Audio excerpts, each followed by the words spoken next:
انا بلا شک و شبہ حاضہ یہ لہوا لازمن یہی القصص قصے ہیں الحق سچے، بلا شک و شبہ یہ وہ قصے ہیں جو بالکل سچے، یعنی جو قصے زکریا علیہ السلام، یحییٰ اور عیسیٰ علیہ السلام کے سنائے یہ بالکل سچے قصے ہیں۔ وما نہیں من الہ کوئی الہ الا مگر اللہ اللہ کے، وما من الہ الا اللہ اللہ کے سوا کوئی الہ نہیں ہے، عیسیٰ کو الہ مت بناؤ وہ الہ نہیں ہے۔ وَإِنَّا بلا شک و شبہ لہوا وہ ہے العزیز و غالب الحکیم و حکمت والا، بلا شک و شبہ اللہ غالب بھی ہے اور حکمت والا بھی ہے۔ اللہ کے سوا کوئی الہ نہیں ہے، پہلی بات۔ اور دوسری بات کیا بتا دی گئی کہ جو چیزیں تم لوگ کہانیوں کے ذریعے مینیپولیٹ کرنے کی کوشش کر رہے ہو، جیسے عیسیٰ علیہ السلام کی پیدائش یا عیسیٰ علیہ السلام کو دیے گئے معجزات یا عیسیٰ علیہ السلام کا آسمان پر اٹھا لیا جانا، تو پہلی بات کو اللہ ان سب چیزوں کو کرنے پر غالب ہے، عزیز ہے، وہ غالب ہے، وہ کر سکتا ہے۔ اور دوسری بات یہ ہے کہ وہ حکمت والا ہے، ہر بات کے پیچھے مقصد پوشیدہ ہے، ٹھیک ہے، ہر بات کے پیچھے مقصد پوشیدہ ہے۔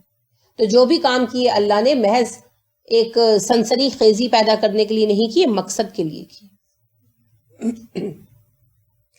فائن پھر اگر تولو وہ منہ موڑ لیں، فائنہ تو بلا شک و شبہ اللہ علیم جانتا ہے بالمفسدین فساد کرنے والوں کو۔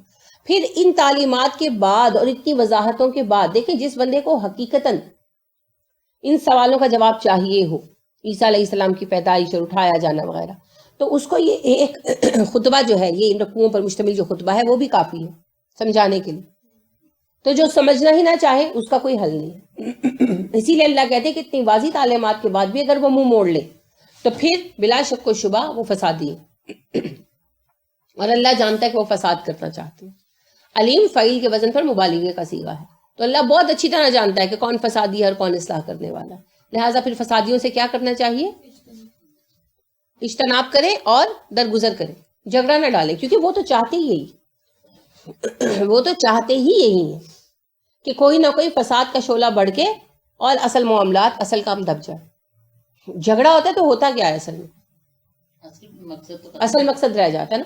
فرض کریں دو بہن بھائیوں کا جھگڑا ہے، باقی بہن بھائی سب کو لے کر بیٹھے کہ چلو بھائی معاملہ سیٹ ہو جائے، فرض کر لیں کہ بابی نہیں چاہتی صلح، لیٹ سپوز، تو اب انہوں نے کوئی ایسی پن پوائنٹ بات جو سب کو بری لگنے والی ہے چھیڑ دی، اب کیا ہوگا؟ سارے بولنا شروع ہو جائیں گے، نہیں ایسا نہیں ہوا، فلانا ڈمکانا، سب بولنا شروع ہو جائیں گے، صلح وہیں رہ جائے گی، دو چار باتیں اور بن جائیں گی اور اگلے اٹھ کے گھروں کو چلے جائیں گے۔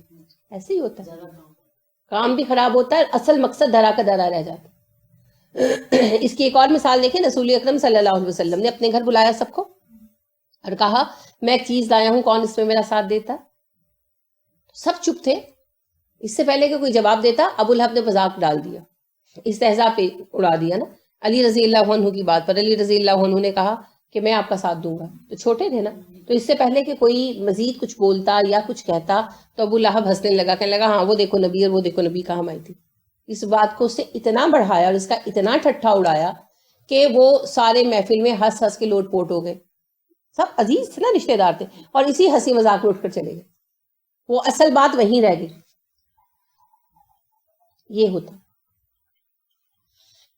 اسی طرح آپ دیکھیں سیاست دان بھی کرتے ہیں، جس وقت کوئی ایک معاملہ چل رہا ہوتا ہے نا، کوئی کیس چل رہا ہوتا ہے، کوئی سیریس ایشو چل رہا ہوتا ہے، تو آپ نوٹس کرنے کے بیچ میں کوئی نہ کوئی خبر آ جاتی ہے ایسے حادثے یا ایسے واقعے کی کہ سب کی توجہ اس کی طرف سے ہٹ جاتی ہے، ہوتا ہے نا۔ اب یہ جو کیسز چل رہے ہیں ان کے مقابل ختم نبوت کا مدعا اٹھانے کی کوشش کی گئی، اللہ نے اس چیز کو فلاپ کر دیا، وہ ایک علیحدہ معاملہ۔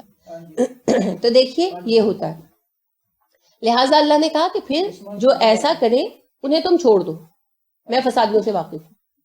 ہمیں کچھ کرنے سے روک دیا گیا، کیوں؟ اگر ہم فسادیوں کے ساتھ الجھنا شروع ہو جائیں گے، ہر حجت باز کے ساتھ حجت کرنے لگیں گے، ہم دین کا کام کب کریں گے؟ ہے نا۔ لہٰذا مولانا مودودی علیہ رحمہ بڑی خوبصورت بات انہوں نے کہی کہ جب تم دین کا کام کرنے لگو تو بحث برائے بحث میں مت پڑو، کیونکہ سب سے آسان طریقہ یہ ہوتا ہے دین کا کام روکنے کا۔ ایسی بحثیں چھیڑ دو جن کا کوئی اینڈ نہیں نکل سکتا، لگے رہو لگے رہو، اللہ کا تخت کیسا ہے، اللہ کا ہاتھی کیفیت کیا ہوگی، اللہ نے کہا کہ میری آنکھیں ہیں، اللہ نے کہا میری پنڈلی ہے تو ہمارے جیسی ہوگی کہ نہیں ہوگی، اب لگے رہو۔ پانی میں بدھانی ماری جاؤ ماری جاؤ ماری جاؤ، بس لگے رہو. اللہ کی کرسی سے کیا مراد ہے؟ جبرائیل کے کتنے پر ہیں؟ جی بالکل، بناتے رہو باتیں. اصل مقصد اب دیکھیں اس پر کتابوں کی کتابیں لکھی ہوئی ہیں. یہ جو آپ کی تصوف کی کتابیں ہیں نا، ان کے موضوعات یہی مشتبہات ہیں. اتنی باتیں لکھی گئی ہیں، اتنی یعنی کہ اللہ کے تخت فلان چیز کا بنا ہوا ہے، اس پر ہرے رنگ کا کپڑا بچھا ہوا ہے، اس پر اتنے جواہر لگے ہوئے ہیں. یہ وزٹ کر کے آئے. ایسی باتیں کہ دماغ گھوم جاتا ہے کہ اچھا یہ کیا لکھا ہوا، یہ کہاں سے آ گیا ان کے پاس. اب یہ پتہ کیا ہے؟ وہی پانی میں بدھانی چلانا، بحث برائے بحث. لہٰذا مولانا مودودی کو جب سوالات بھیجے جاتے تھے نا، ان کا ایک رسالہ آیا کرتا تھا ترجمان القرآن، تو لوگ کویشچن وغیرہ بھیجتے تھے، اعتراضات بھی کرتے تھے، تو وہ صرف ان کویشچنس کو ایڈریس کرتے تھے جو علمی ہوتے تھے، اور جو ہوتے تھے نا کہ بحث برائے بحث، تو وہ پھر اس کا اتنا جواب دے کر چھوڑ دیتے تھے کہ یہ تو بحث برائے بحث، اس کے لیے میرے پاس ٹائم نہیں ہے. مقصد سے ڈی ٹریک نہیں ہونا. یہ مقصد سے ڈی ٹریک کرنے کے لیے نا ایسی چیزیں لے آتے ہیں. جیسے رسول اکرم صلی اللہ علیہ وسلم نے ان کے سامنے جب یہ رکھے، دین کی تعلیمات رکھی، قرآن رکھا، تو کیا کہا کہ پہاڑ ہٹا دو، نہر نکال دو، تمہارا گھر سونے کا بن جائے. چلو کچھ نہیں ہوتا، تمہارا گھر سونے کا بن جائے. اچھا یہ بھی نہیں ہو سکتا محمد ایسا کرو صلی اللہ علیہ وسلم کہ ایک فرشتہ اترا ہے تمہارے ساتھ ساتھ چلا کرے، تم جس رستے سے گزرو بتائے تم اللہ کے رسول ہو، تم اللہ کے رسول.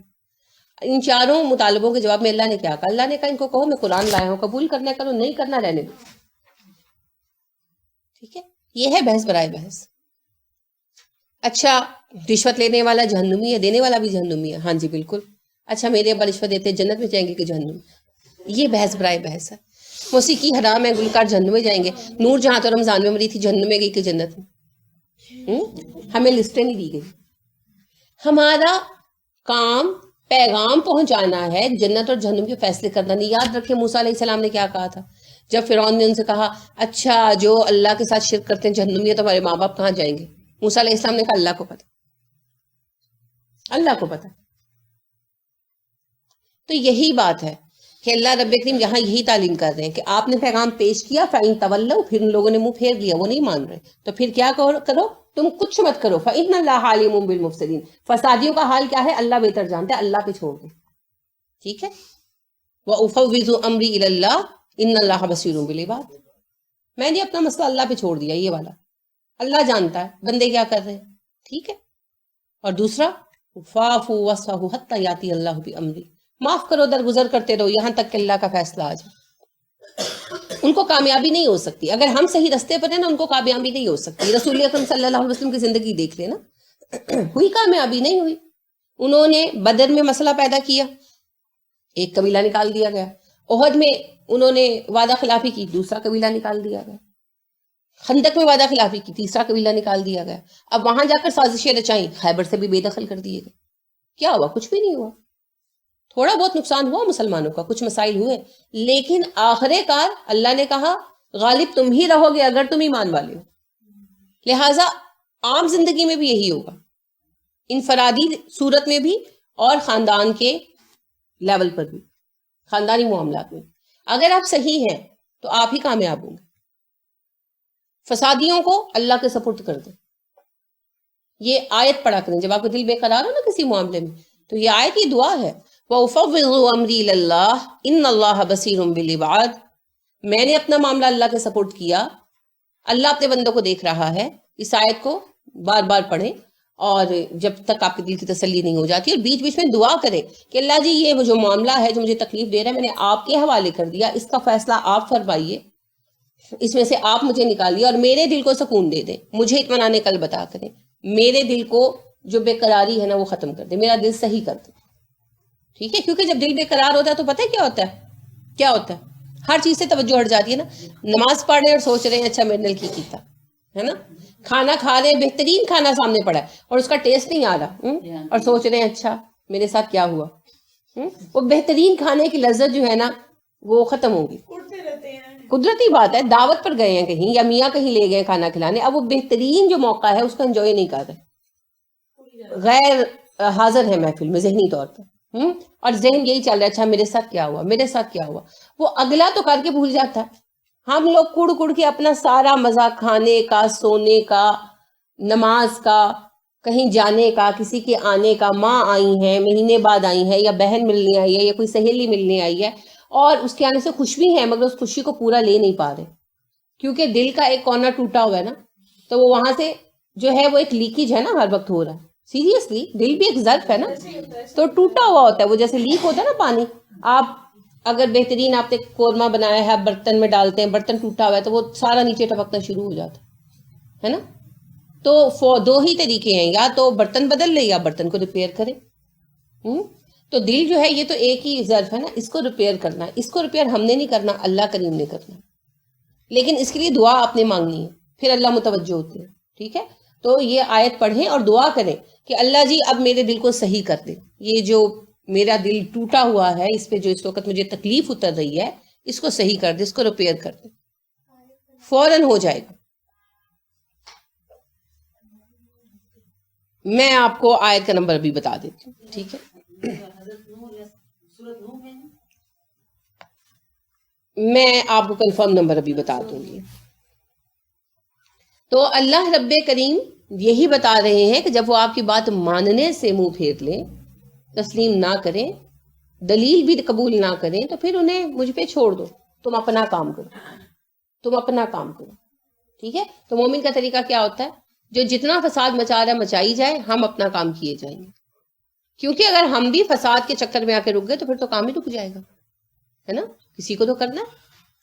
کل کہہ دیجئے یا اہل الکتابی، اے اہل کتاب، تعالو آؤ، الی کلمتن، ایک کلمے کی طرف، سوائم برابر ہے، بیننا ہمارے ماں بین، و بینکم تمہارے ماں بین۔ آپ کہیں اہل کتاب چھوڑو ساری بحث، سب بیکار باتیں چھوڑ دو، آؤ اس ایک بات کی طرف جو ہمارے تمہارے درمیان مشترک ہے۔ دنیا میں توحید پرست مذہب کتنے ہیں؟ 3۔ کون کون سا؟ اسلام، عیسائیت، یہودیت۔ وہیں پر تو پیج پڑتا ہے 3 میں 1، 1 میں 3 کا قصہ کیوں چلا؟ 3 خدا تو ہندو بھی مانتے ہیں، تریمورتی، ٹھیک ہے، ویشنو، شیو اور برہما، ٹھیک ہے، وہ کھل کر مانتے ہیں۔ اب عیسائیوں نے بھی 3، یہودیوں نے یعنی کہ جس وقت سازش کی اور عیسائیت گڑی تو 3 بنائے عیسائیوں کے لیے، اللہ رب کریم، روح القدس یعنی جبرائیل، اور عیسیٰ علیہ السلام معاذ اللہ۔ اب مسئلہ کہاں پہ پڑا؟ اللہ تو ایک ہے، نہیں تو ریت بھی کہتی ہے اللہ ایک ہے، انجیل بھی کہتی ہے اللہ ایک ہے، اپنے بچوں کو بچپن سے سکھاتے ہیں اللہ ایک ہے، عوام کا ایک ایک بندہ جانتا تھا اللہ ایک ہے، لہٰذا انہوں نے کہا بھی اللہ تو ایک ہے، یہ 3 کیسے ہو گئے؟ نہیں 3 نہیں ہے، 1 میں 3، 3 میں 1۔ اب وہ عجیب سا فلسفہ، وہ جیسے میں نے آپ کو قصہ سنایا تھا نا کہ یہ مرغا 1 اور یہ 2، یہ 3 ہے، باپ نے کہا نہیں، ماں نے کہا نہیں بیٹے 2 ہیں، بیٹا کہنے لگا نہیں یہ 1، یہ 2، یہ 3 ہے، تو باپ نے اس بحث سے تنگ آ کر ایک ماں کی پلیٹ میں رکھا، ایک اپنی پلیٹ میں رکھا، کہا بیٹا تیسرا تو کھا لو، ہے نا۔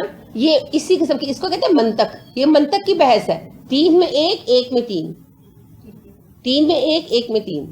اچھا اب ایک بچے کو یا ایک عام بندے کو بھی کبھی سمجھ نہیں آتی، یہ 2 مسئلے ایسے ہیں جو شدید الجھے ہوئے ہیں عیسائیت کے، ایک یہ عقیدہ تثلیث 3 میں 1، 1 میں 3، اور دوسرا کفارے کا عقیدہ، کفارے کا عقیدہ۔ یہ ایسی گورکھ دھندے ہیں، وہ فلسافیکل گتھیاں ہیں کہ دماغ گھوم جاتا ہے بندے کا، اور اسی سے پھر عیسائی جو ہے نا وہ بیچارے پیچھے بھی ہٹتے ہیں، کیونکہ کہانی ہے نا الجھی ہوئی، عجیب سی دیو مالا بنائی ہوئی ہے۔ مذہب تو سیدھا سیدھا ہوتا ہے، مذہب جو آتا ہے نا وہ ایک عام بندے کے لیے آتا ہے، جیسے قرآن جو ہے نا ایک چرواہا بھی سمجھتا ہے نا، ایک گوالا بھی سمجھتا ہے، جیسا میں نے آپ کو عرض کیا کہ مدینہ کے رہنے والے کاشتکار تھے، چرواہے تھے، گوالے تھے، قرآن سب کو سمجھ آیا نا، یہ وہ معاملہ ہے۔ تو یہ جو بڑی بڑی کہانیاں بنائی ہوئی ہیں اسی کو اللہ رب کریم یہاں پر بیان کر رہے ہیں کہ تم نے جتنی کہانیاں بنائی ہیں انہیں چھوڑو، اس بات کی طرف آؤ جو ایک ہے ہمارے اور تمہارے مابین، اہل کتاب، یہودی اور عیسائی۔ کیا ہے وہ بات؟ اللہ کے نا نعبدو، ہم عبادت کریں، الا اللہ، سوائے اللہ کے کسی کی، اور وہ مشترک بات یہ ہے کہ ہم اللہ کے سوا کسی کی عبادت نہ کریں. یہ تم بھی مانتے ہو, تمہاری کتابوں میں آج بھی موجود ہے, تمام تر تحریف کے باوجود توریت اور انجیل یہی بتاتی ہیں. بائبل مشترکہ آج جو ہے یہی بتاتی ہے. عہد نامہ بائبل کے 2 حصے ہیں, عہد نامہ قدیم, عہد نامہ جدید.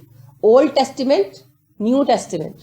اولڈ ٹیسٹیمنٹ توریت, نیو ٹیسٹیمنٹ انجیل, اور ان دونوں کے مجموعے کو بائبل کہتے ہیں.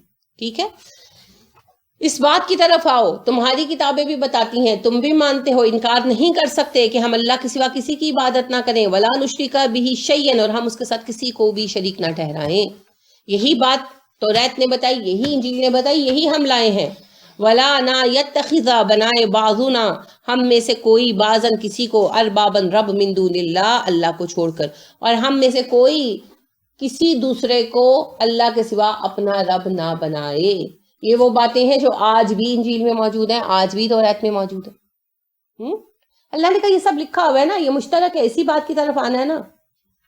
تو پھر یہ کس قسم کے جھگڑے ہیں؟ اور جب تم اس بات کو مانتے ہو, اگر تم لوگ اپنی توریت اور انجیل کی اس بات کو مانتے ہو, تو پھر تم عیسیٰ کو رب کیسے بنا سکتے ہو, خدا کا بیٹا کیسے قرار دے سکتے ہو علیہ السلام؟ اور اگر تم عیسیٰ علیہ السلام کو اللہ کا بیٹا مانتے ہو معاذ اللہ, تو پھر ان ساری چیزوں کا انکار تو ہو گیا نا, ہے نا. یہ ایسے ہی ہے جیسے ہم قبروں پر جا کے پوجا بھی کرتے ہیں اور ہم کہتے ہیں ہم مسلمان بھی ہیں, ہم نے تو کوئی شرک نہیں کیا. یہ وہی قصہ ہے, یا یہ مانو یا وہ مانو, یہ نہیں ہو سکتا کہ دونوں ہاتھوں میں لڈو ہوں. قبر کی پوجا بھی کر لی اور رہے بھی موحد کے موحد, توحید کو کوئی فرق بھی نہیں پڑا. ایسی مستحکم توحید ہے نہیں, یہ بات نہیں ہے. یا توحید ہے یا توحید نہیں ہے, ایسے کھیل نہیں چلے گا.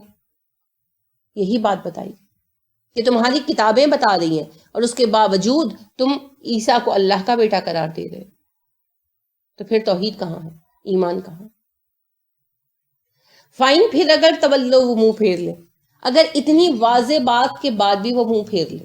ٹھیک ہے, ان کے جیسے ہمیں یہ مسئلہ پیش آتا ہے نا, اکثر یہ بات ہوتی ہے کہ جی فلاں جو ہے وہ بہت قبر پرست ہے, وہ باز نہیں آتا, تو کیا کریں؟ اس کو توحید سے متعلقہ آیتیں سامنے رکھ دیں. ٹھیک ہے, آیتیں سامنے رکھیں, پڑھائیں انہیں. اگر آپ سے یعنی ایسے رشتہ ہے کہ آپ حکم سے پڑھا سکتے ہیں تو حکم سے پڑھائیں, جیسے بیٹا ہے یا چھوٹا بھائی ہے, اس طرح کا کوئی رشتہ ہے, یا دوست وغیرہ ہے, بات مان لیتا ہے, تو اس کو پڑھائیں. اگر وہ حکم سے نہیں مانتا, التجا کریں, جیسے ماں ہے, باپ ہے, شوہر ہے, درخواست کریں کہ ایک دفعہ پڑھ لو. پھر اگر وہ پڑھ کر بھی نہ مانے تو پھر کیا کہو؟ فقولو, کہہ دو, اشہدو, گواہ رہو تم لوگ سب کے سب, بِأَنَّا, کہ بے شک ہم, مسلمون, مسلمان ہیں. اگر وہ یہ سب کچھ دیکھ کر بھی نہ مانے تو پھر ان سے کہہ دو تم اس بات کے گواہ رہو ہم مسلمان ہیں. ٹھیک ہے, یعنی بات پھر وہی آ گئی, جبر تو نہیں کرنا نا. اگر دلیل سے بھی اگلا نہیں مانتا, دلیل پڑھ کر بھی کہتا ہے نہیں نہیں اور سب صحیح ہے, اے لکھیا قرآن وچ, پر نہیں ساڈے وڈے ایسی مزارتے جاندے تھے, اسی ایسے مزارتے جانا, نہیں مانتے, تو پھر انہیں کہیں ٹھیک ہے ہم اللہ کے حکم پر چلیں گے, آپ کا معاملہ آپ کے ساتھ, وَلَنَا أَعْمَالُنَا وَلَكُمْ أَعْمَالُكُمْ. تم یہ گواہ رہو, اس بات پر گواہ بن جاؤ کہ ہم مسلمان ہیں, ہم نے اللہ کی بات مان لی, ہم اس سے نہیں ہٹیں گے. ٹھیک ہو گیا. یہ اب دیکھیں یہاں ہمیں اصل میں کیا اصول دیے جا رہے ہیں. ہم لوگوں نے دین کا کام کرنا ہے جس معاشرے میں رہ کر بات ماننے والے کم ہوں گے اور رد کرنے والے زیادہ ہوں گے. رسول اکرم صلی اللہ علیہ وسلم نے ارشاد فرمایا, وہ اجنبیوں کے لیے خوشخبری ہے. صحابہ نے کہا اللہ کے نبی صلی اللہ علیہ وسلم اجنبی کون ہوں گے؟ آپ صلی اللہ علیہ وسلم نے فرمایا نیک لوگ, جو گمراہ لوگوں میں بہت ہی کم ہوں گے, ان کی بات ماننے والے بہت تھوڑے ہوں گے, اور ان کا انکار کرنے والے بہت زیادہ ہوں گے. ٹھیک ہے, تو اس سے دل برداشتہ نہیں ہونا کہ آپ صلی اللہ علیہ وسلم نے کہا ان کی بات ماننے والے بہت کم ہوں گے اور ان کی مخالفت کرنے والے, تردید کرنے والے بہت ہوں گے. تو دل اتنا ٹوٹتا ہے جب یہ لوگوں کو دیکھے تو کیا کرنا چاہیے؟ پہلے دعا کریں کثرت سے, خاص طور پر جب دل پہ بہت اثر ہے نا, بعض اوقات کوئی چیز دیکھتے ہیں تو اس وقت بہت تکلیف ہوتی ہے, تو اس مسترب دل کے ساتھ دعا کریں. ویسے بھی اپنی دعاؤں میں ان کو شامل رکھیں, بلاغ کرتے رہیں, ہم یہی کر سکتے ہیں. دیکھیے سب سے زیادہ تکلیف کس انسان کے دل کو ہوئی ہوگی؟ رسول اکرم صلی اللہ علیہ وسلم کے. لیکن آپ کسی کو بدل نہیں سکے، یعنی اس طرح آپ پیغام دیتے تھے نا، جو بدلنا چاہتا بدل جاتا. اسی طرح دیکھیں لوط علیہ السلام کو کتنی تکلیف ہوئی ہوگی، کتنی تکلیف ہوئی ہوگی، ایک بندہ مسلمان نہیں ہوا. حالانکہ ان کی تبلیغ میں کوئی کمی تو نہیں تھی. ہم صرف بلاغ کر سکتے ہیں، لیکن بلاغ ضرور کریں. اور دوسرا دعا کریں، کیا پتا دعا سے بدل جائے. دعا میں بڑی قوت ہے، دعا سے نہ ہاریں کبھی بھی. تو بات یہ ہے کہ بالکل مسئلہ ہوتا ہے، تکلیف ہوتی ہے، لیکن اس تکلیف کو یعنی آپ نے بنیاد بنانا ہے. مضطرب دل کی دعا قبول ہوتی ہے نا، تو آپ کے دل کو جو تکلیف پہنچے گی، اس طرح پہنچے گا، اس کی وجہ سے پھر دعا قبول ہوگی. تو ان لوگوں کے لیے دعا کریں. تو ان لوگوں کو اللہ کا پیغام جب ہم پہنچاتے ہیں تو یہ ساتھ چلنے والے لوگ کم ہوتے ہیں اور رد کرنے والے زیادہ. اسی طرح رسول اکرم صلی اللہ علیہ وسلم کی ایک اور حدیث ہے، یہ دو الگ الگ حدیثیں، دونوں بالکل صحیح ہیں. آپ صلی اللہ علیہ وسلم نے فرمایا اجنبیوں کے لیے خوشخبری ہو. صحابہ نے کہا کون اجنبی ہے اللہ کے نبی صلی اللہ علیہ وسلم؟ آپ صلی اللہ علیہ وسلم نے فرمایا جب اسلام آیا تو اس وقت اجنبی تھا. یعنی آپ صلی اللہ علیہ وسلم نے جب تعلیم کا آغاز کیا تو جب آپ کہتے تھے کہ آپ دیکھیں اجنبیت کا عالم یہ تھا کہ جب آپ نے صفحہ پر چڑھ کر تقریر کی پہلی دفعہ اور کہا کہ تمہارے بنائے ہوئے سب بت جھوٹے ہیں، جو معروف تقریر ہے کہ آپ نے کہا کہ پہاڑ کے پیچھے لشکر ہے، میں بتاؤں تو مانو گے؟ انہوں نے کہا بالکل مانیں گے محمد، تم جھوٹ نہیں بولتے صلی اللہ علیہ وسلم. تو آپ نے کہا اچھا پھر میں تمہیں بتاتا ہوں کہ مجھے نبی بنایا گیا ہے اور مجھے کتاب دی گئی ہے اور تمہارے یہ بنائے ہوئے سب بت جھوٹے ہیں. بنیادی تعلیم تھی. تو نتیجہ کیا تھا؟ سائلنس، سب چپ، ایک دوسرے کی شکلیں دیکھ رہے ہیں، کوئی کچھ نہیں بولا. کچھ دیر کی سائلنس کے بعد صرف ابو لہب بولا اور یہ بولا تو نے ہم اس لیے بلایا تھا محمد تیرے ہاتھ ٹوٹ جائے صلی اللہ علیہ وسلم. کیونکہ ابو لہب بھی اتنا بولنے کے قابل کیوں ہوا؟ وہ گھر پر 2 دفعہ پہلے آپ کا میسج سن چکا تھا نا. آپ نے جب گھر پہ 2 دفعہ دعوت کی تھی اپنے عزیزوں کی اور ان کو اسلام پیش کیا تھا، تو یہ سن چکا تھا نا. اس وجہ سے پھر سب گھر چلے گئے اور گھروں میں جا کر پھر بات کی کہ اچھا آج محمد نے یہ بات کہی صلی اللہ علیہ وآلہ وسلم. پھر ڈسکشن ہوئی، کسی نے اچھا کہا، کسی نے برا کہا، کسی نے عجیب کہا. یعنی اتنے وہ لوگ حیران تھے، اتنی نئی بات تھی کہ اسپیچ لیس ہو گئے. اسی کو آپ صلی اللہ علیہ وسلم نے بیان کیا کہ جب اسلام آیا تو لوگوں کے مابین اجنبی تھا. ہر بات پہ لوگ حیران ہو جاتے تھے، اور آخر زمانے میں بھی اسلام اجنبی ہو جائے گا. اور لوگوں کو جب کوئی بندہ قرآن و سنت کی طرف بلائے گا تو لوگ کہیں گے یہ کیا بتا رہے ہو، یہ تو ہم نے نئی بات سنی ہے، ہم نے تو پہلے کبھی نہیں سنا. اور میں نے اللہ کے نبی صلی اللہ علیہ وسلم کے اس فرمان کو بالکل حق پایا، بالکل حق پایا. لوگ کہتے ہیں اچھا تیرے کو نہیں سنی، ایسی تے گل کدی نہیں سنی. ہاں جی بالکل اپنے سے بنا رہے. اس چیز کا جواب یہ ہے کہ آپ جب کوئی بات کہیں کنوے کرنے کے ارادے سے ہوں کہ بھئی آج جانا ہے میں نے یہ بات بتانی ہے، تو اس سے متعلقہ احادیث کے نمبر نوٹ کر لیں. اگر یاد نہیں نہ کر سکتے موبائل میں نوٹ کر لیں، کاپی پہ نوٹ کر لیں، ٹھیک ہے؟ تو وہ آپ نوٹ کر کے ساتھ لے جائیں. اور جب یہ کہا جائے نا کہ اپنے پاس سے گھڑ رہی ہو تو آپ پھر نمبر پیش کریں کہ فلاں کتاب کی فلاں حدیث ہے، فلاں کتاب کی فلاں حدیث ہے، فلاں کتاب کی فلاں حدیث ہے. آپ خود دیکھ لیں، ٹھیک ہے؟ اس سے پھر کم از کم یہ تو ہو جائے گا نا کہ آپ کی دلیل پوری ہو جائے گی. کیونکہ ہوتا پتہ کیا ہے، سب لوگ یہ باتیں کرتے ہیں اللہ کے نبی صلی اللہ علیہ وسلم کا نام لے کر، اب اگلے کے لیے کنفیوژن ہو جاتی ہے، مجھے کیا پتا یہ صحیح کہہ رہا ہے کہ یہ صحیح کہہ رہا ہے. اس کنفیوژن سے نکلنے کا سہارا کیا ہے؟ دلیل. دلیل کیا ہے؟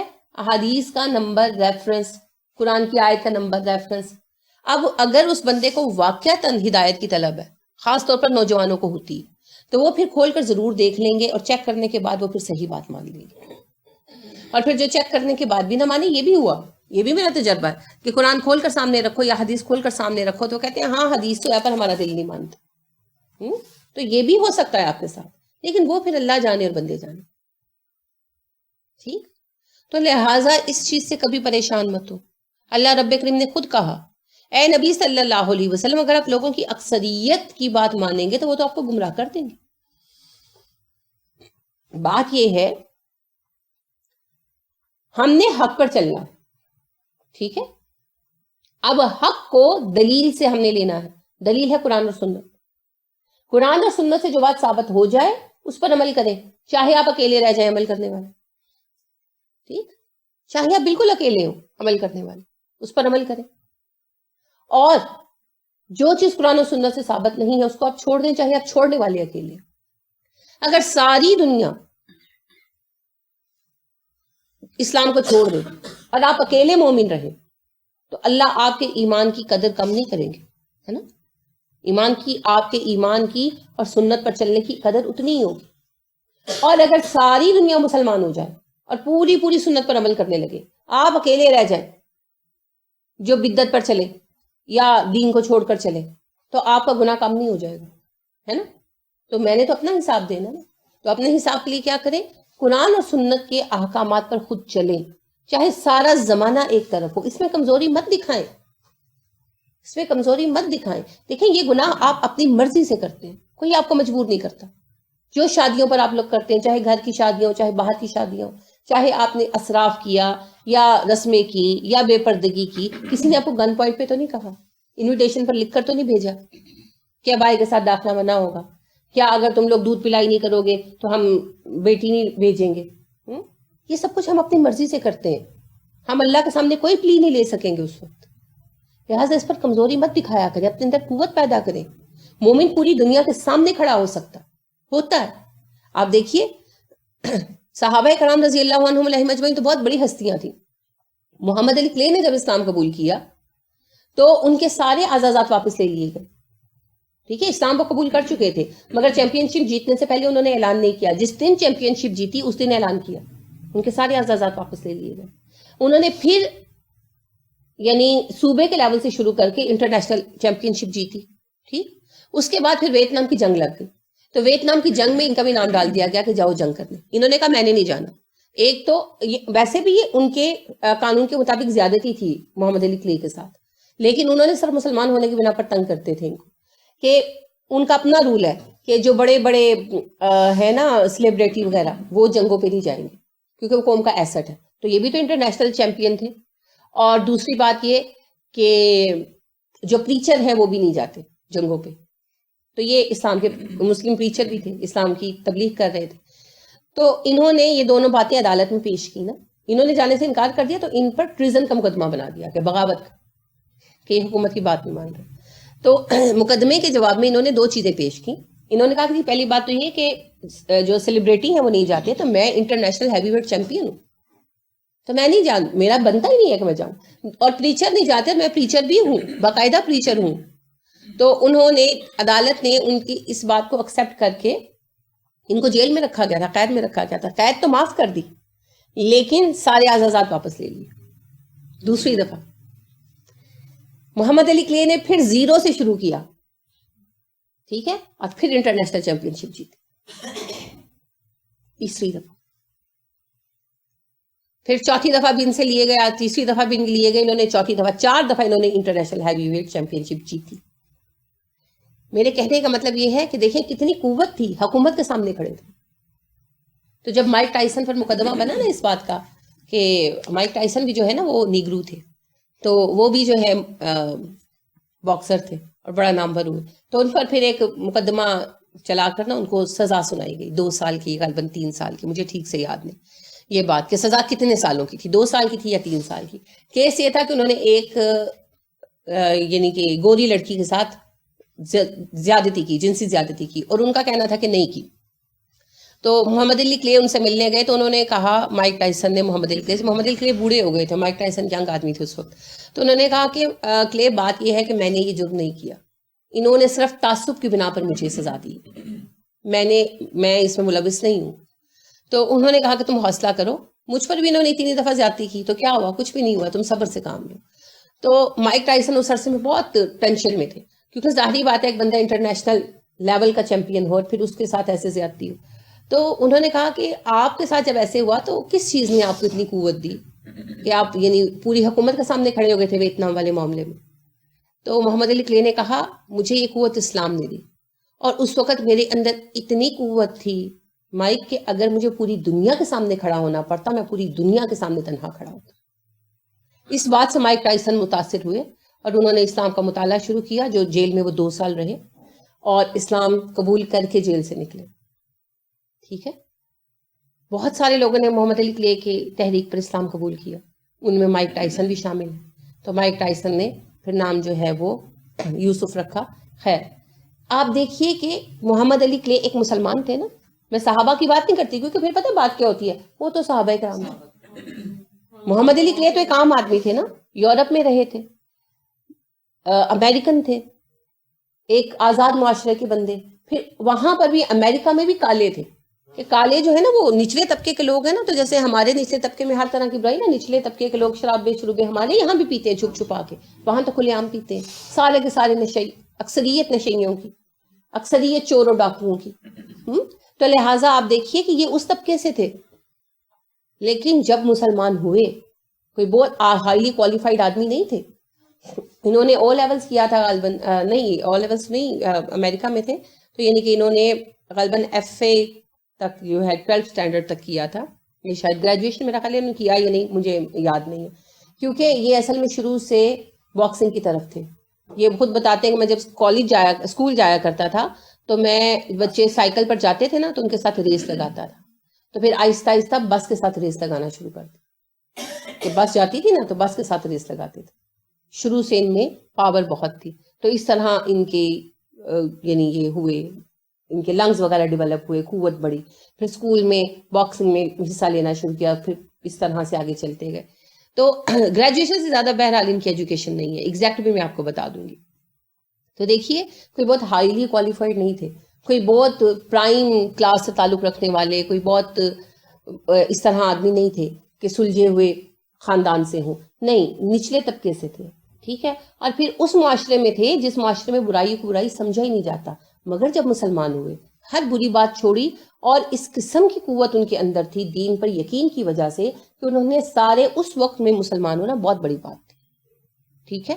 اس وقت میں مسلمان ہونا اتنا بڑا چیلنج تھا. آپ دیکھیے کہ ایک بندے نے اسلام کا اعلان کیا تو اس کے انٹرنیشنل ہیوی ویٹ چیمپئن شپ چھین لی گئی واپس، سارے اعزازات واپس لے لیے، کہ حکومت کے خلاف ہونا تھا گویا کہ. اس وقت اس بندے نے اسلام قبول کیا تھا اور پوری حکومت کے خلاف کھڑا ہوا وہ بندہ، اور نہیں انہوں نے بات مانی. انہوں نے یہ بات کہی اور اس کو کر کے دکھایا کہ میں مسلمان ہوں. مسلمان یا جہاد پر جاتا ہے یا پھر جنگ میں حصہ نہیں لیتا. آپ لوگوں کی جنگ آپ کی سیاسی مقاصد کے لیے، میں حصہ نہیں لوں گا. ایک حکومت کے اگینسٹ کھڑا ہو جانا، اس سے زیادہ خطرناک بات کیا ہے؟ ہوا وہ بندہ کھڑا ہوا اور اللہ نے کامیابی بھی دی. تو ہم پر تو کوئی مسئلہ ہی نہیں ہوتا، ہم پر تو کوئی جبر ہی نہیں ہوتا. ہمارے اندر کمی ہے، ہمیں اس کمی کو ختم کرنا، ہمیں اپنے آپ کو اندر سے مضبوط کرنا. اور یہ مضبوطی آئے گی ایمان کی مضبوطی کے ساتھ. ایمان کی مضبوطی مشروط ہے عمل کے ساتھ. یہ دونوں چیزیں باہم ملی ہوئی ہیں. آپ نے دیکھا ہے کہ یہ جو برائلر مرغیاں ہوتی ہیں، ان کی ہڈیاں کتنی کمزور ہوتی ہیں، ایسے کرو تو ٹوٹ جاتی ہیں، ہے نا. بچے دانتوں سے توڑ لیتے ہیں. دیسی مرغا کھایا کبھی نہ کبھی تو کھایا ہوگا نا. اس کی توڑ سکتے ہیں ہڈی دانتوں سے؟ اس سے پریشر لگانا پڑتا ہے. فرق کیا ہے؟ برائلر بیٹھی رہتی ہے اور دیسی مرغی چلتی رہتی ہے. ایگزیکٹلی. وہ صبح جیسے ہی روشنی ہوتی ہے نا وہ جاگ جاتی ہیں، چوزے بھی مرغیاں بھی، اور وہ جوں پھرنا شروع کرتی ہیں. جب تک سورج ڈوبنا نہیں، اندھیرا نہیں ان پہ پڑنا نا، انہوں نے پھرتے رہنا. وہ کام کر کر کے ان کی ہڈیاں اتنی لمبی لمبی ہے نا. آپ نے یہ بھی دیکھا ہوگا برائلر کی اتنی سی ٹانگ ہوتی ہے اور دیسی کی اتنی لمبی ٹانگ ہوتی ہے، لمبی مضبوط ہڈی. ایسے اڑ کے ادھر اڑ کے برائلر. بالکل. دیکھیں ان کو قوت پرواز کس چیز نے دی؟ ان کے چلنے نے. ٹھیک ہے. تو ہم جب کام کرتے ہیں نا تو لنگز جو ہیں ہمارے اور ہمارے دوسرے لمز جو ہیں یہ پروان چڑھتے ہیں، بڑھتے ہیں. ان کام کی ان میں صلاحیت بھی ہوتی ہے اور ان کی جو ہے نا نشو و نما بھی ہوتی ہے. اسی طرح جیسے جیسے ہم دین پر چلتے ہیں ویسے ویسے ایمان مضبوط ہوتا ہے. ایمان ہڈی ہے نا، ایمان ہڈی ہے جس کے اوپر ہمارے عمل کا سارا گوشت پوشت چڑھتا ہے. لیکن یہ دونوں چیزیں مشروط ہیں. جیسے جیسے ہم عمل میں آگے بڑھتے ہیں ویسے ویسے ہمارا ایمان قوی ہوتا ہے. ٹھیک ہے. اور اس کی نرشمنٹ کے لیے جو ہمیں انٹیک لینا ہوتا ہے وہ ہے اذکار اور نماز. اذکار جو میں نے آپ کو کل بتایا پابندی کریں گے. ٹھیک ہے. لا حول ولا قوت الا باللہ تو شدید قوت دے گا آپ کو، جو ایمان کے حوالے سے اپنے اندر، یعنی ایک تو ہے نا کہ قوت عمل کے لحاظ سے کام کرنے کی صلاحیت کم محسوس ہوتی ہے. تو میں نے کہا تھا کہ لا حول ولا قوت الا باللہ کثرت سے پڑھیں. اور ایمان میں بڑھوتری کے لیے، ایمان کو بڑھانے کے لیے، یقین پیدا کرنے کے لیے اللہ کا نام یا ذل جلال والاکرام. رسول اکرم صلی اللہ علیہ وسلم نے کہا الزو، کہ اس کو بہت کثرت سے پڑھو. ٹھیک ہے، کیونکہ اس میں 2 صفتیں آتی ہیں اللہ کی، جلال اور کرم. تو ذل جلالی والاکرام اس کو بھی رکھیں، ویسے چلتے پھرتے کسی وقت پڑھ لیں. تو بات یہ ہے کہ یہ جو دعائیں ہیں نا، اذکار ہیں، یہ آپ کے اندر قوت لاتے ہیں. یہ وائٹامنس ہیں. جیسے باڈی کو وائٹامنس چاہیے ہوتے ہیں، اسی طرح ہمارے ایمان کو بھی وائٹامنس چاہیے ہوتے ہیں. وہ وائٹامنس ہمیں ان اذکار سے ملتے ہیں. ان اذکار کو کریں اور کام کریں. کام کریں، کام کرنے سے ہڈیاں بڑھیں گی، ایمان کا جو ہے ڈھانچہ مضبوط ہوگا، بیٹھے رہنے سے نہیں ہوگا. تو کام کریں، اللہ آپ کو بہت قوت دے گا. مومن تو ساری دنیا کو فیس کر سکتا ہے. مومن اگینسٹ دا مین سٹریم تیرنے والا ہوتا ہے. ٹھیک ہے، تو وہ اپنے عمل سے ثابت کرتا ہے، دکھاتا ہے کہ میں بالکل صحیح ہوں. ٹھیک، تو لہٰذا اس چیز کی نا ہمت پیدا کرنی ہے. اللہ اس چیز کو بہت آسان کر دیں گے. آپ اللہ سے کہہ کر تو دیکھیں، اللہ میرے لیے آسان کر دے. ہنسنے والے ہی ساتھ چلتے ہیں، یہ یاد رکھیے گا. جو ایک دن ہنستے ہیں نا آپ پر، ایک وقت وہ آتا ہے جب وہ پیچھے چلتے ہیں. یہ ہوتا ہے، اسی دنیا میں ہوتا ہے. تو پریشان مت ہو. جو آج آپ پر ہنس رہے ہیں وہ کل آپ کے پیچھے لگے ہوں گے، آپ کے فالوورز ہوں گے آپ کی استقامت کو دیکھنے کے بعد. لہذا پریشان نہیں ہونا. جب بھی کوئی موقع آئے زندگی میں، ایک طرف دین کا حکم ہو، ایک طرف لوگوں کی رائے ہو. دین کے حکم پر چلیں اور اس کو پورا کریں. لوگ خود بخود مان جائیں گے. رسول اکرم صلی اللہ علیہ وسلم نے فرمایا جو اللہ کی رضا کو مد نظر رکھتا ہے اللہ بندوں کو بھی اس سے راضی کر دیتا ہے، اور جو لوگوں کی رضا کو مد نظر رکھتا ہے اللہ اسے چھوڑ دیتا ہے. نہ اس سے بندے راضی رہتے ہیں اور نہ اللہ کرے. تو اللہ کی رضا پر چلیں، لوگ خود بخود آپ سے راضی ہو جائیں گے. اور میں آپ کو یقینی، پورے یقین اور اعتماد کے ساتھ یہ یقینی سٹیٹمنٹ میں آپ کو دے رہی ہوں کہ جو آج آپ پر ہنس رہے ہیں، آپ کی استقامت کو دیکھ کر ایک دن وہ آپ کے پیچھے چلیں گے، چلتے ہیں. یہی اصول ہے دنیا کا. ٹھیک ہے، تو ہمت نہیں ہارنی، کوشش کیے جائیں اور لوگوں کے سامنے دین کو پیش کریں. مشترک بات کی طرف بلائیں. مشترک بات کیا ہے؟ سارے مسلمان فرقوں میں، کیونکہ ہم تو فرقوں میں گرے ہوئے ہیں نا. مشترک بات کیا ہے؟ ایک اللہ ایک رسول صلی اللہ علیہ وسلم. تو پھر قرآن اور سنت، یہ مشترک بات ہے نا. اس کی طرف آؤ، اس کی طرف آؤ.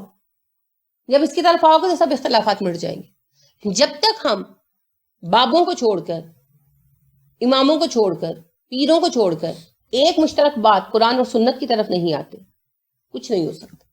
تو قرآن اور سنت کی طرف دعوت دیں. کیونکہ رسول اکرم صلی اللہ علیہ وسلم نے کیا کہا تھا؟ میں تمہارے درمیان 2 چیزیں چھوڑ کر جا رہا ہوں، قرآن اور سنت. ہے نا؟ یہ تو نہیں کہا میں امام چھوڑ کر جا رہا ہوں، یا میں پیر چھوڑ کر جا رہا ہوں، یا میں اسکالرز چھوڑ کر جا رہا ہوں. کچھ بھی نہیں کہا. آپ صلی اللہ علیہ وسلم نے فرمایا میں تمہارے مابین 2 چیزیں چھوڑ کر جا رہا ہوں، قرآن اور سنت. آپ صلی اللہ علیہ وسلم نے فرمایا تم میں سے جو میرے پاس زندہ رہے گا وہ بہت اختلافات دیکھے گا، بہت اختلافات دیکھے گا. اور جب وہ یہ اختلافات دیکھے تو اس پر لازم ہے تم پر کہ میری اور میرے ہدایت یافتہ خلفاء کی سنت پر چلنا، میری اور میری ہدایت یافتہ خلفاء کی سنت پر چلنا، اور نئی باتوں سے بچنا، کیونکہ ہر نیا عمل بدعت ہے، ہر بدعت گمراہی. تو اب جب ہم دیکھتے ہیں طرح طرح کی باتیں، ہے نا، روز ہی کوئی نہ کوئی نئی بات سامنے آتی ہے، روز کوئی نہ کوئی نیا قصہ کہانی بنی ہوتی ہے. تو پھر ہم کیا کریں؟ ہم ٹیلی کریں نبی اکرم صلی اللہ علیہ وسلم کی سنت اور خلفائے راشدین کی سنت. خلفائے راشدین کی سنت سے مراد ہے عہد صحابہ. اگر وہ رسول اکرم صلی اللہ علیہ وسلم کے زمانے اور عہد صحابہ میں نہیں تھی وہ چیز، تو پھر اس چیز کو چھوڑ دیں، چاہے سارا زمانہ اس کے اچھے ہونے کے اوپر متفق کیوں نہ. ٹھیک ہے، تو اللہ رب کریم ہم اس کی توفیق عطا فرمائے. آمین. سبحانک اللہم و بحمدک ونشہد ان لا الہ الا انت ونستغفرک ونتوب الیک. السلام علیکم ورحمۃ اللہ وبرکاتہ.